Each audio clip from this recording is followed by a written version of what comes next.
اللهم آمين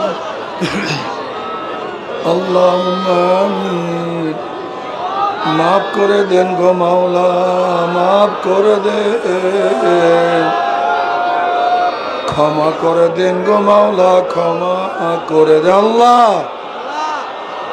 মাফ করে দেন গো মাওলা মাফ করে দেন ক্ষমা করে দেন গো মাওলা ক্ষমা করে দেন আল্লাহ আল্লাহ আমরা কতিপয় গুনাহগার বান্দা গুনার বোঝা মাথায় নিয়া বহুত আশা করে আপনার শাহী দরবারে হাত তুললাম দয়া করে মায়া করে আপনি আমাদের জিন্দগির সমস্ত গুনাহ খাতা মাফ করে দেন সমস্ত গুনাহ খাতা মাফ করে দেন আল্লাহ গুনার থেকে বাঁচিয়া থাকার তৌফিক দিয়া দেন ইয়া আল্লাহ আপনার মারিফতের নূরের বাতি আমাদের কলবে জ্বালাইয়া দেন আল্লাহ যাদেরকে এই ময়দানে নিয়ে আসছেন একজনকে আপনার ওলি না বানাইয়া বিদায় দেন না একজনকে আপনার ওলি না বানাইয়া বিদায় দেন না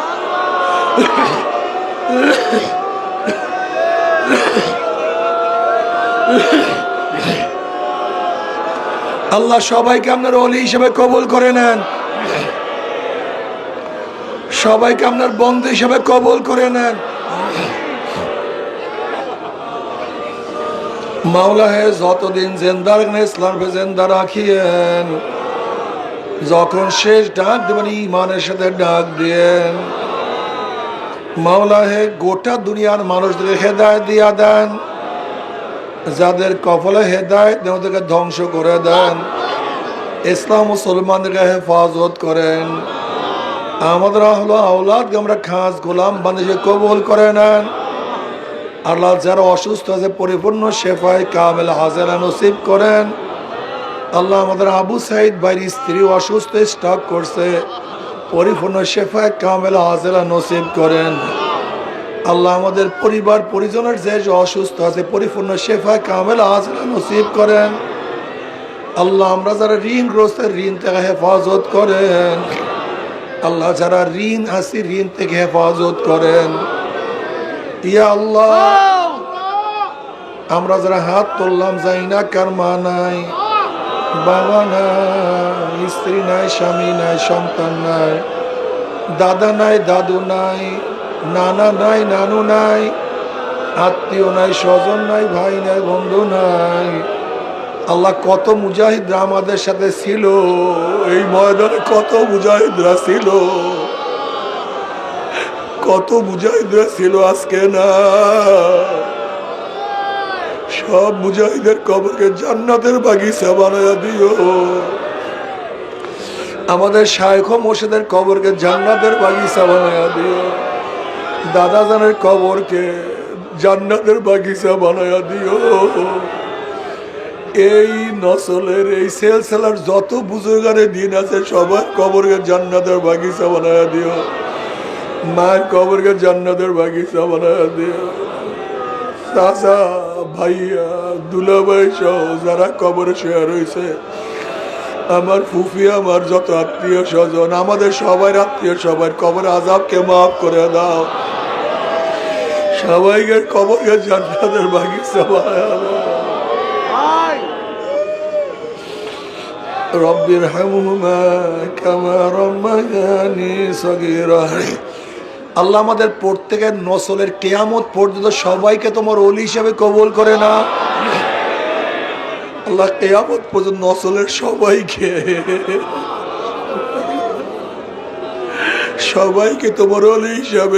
তোমার ওলি হিসেবে কবুল করিয়া না রব্বির হামহুমা কামা রাব্বায়ানি সগীরা سبحان ربك رب العزة عما يصفون وسلام على المرسلين الحمد لله رب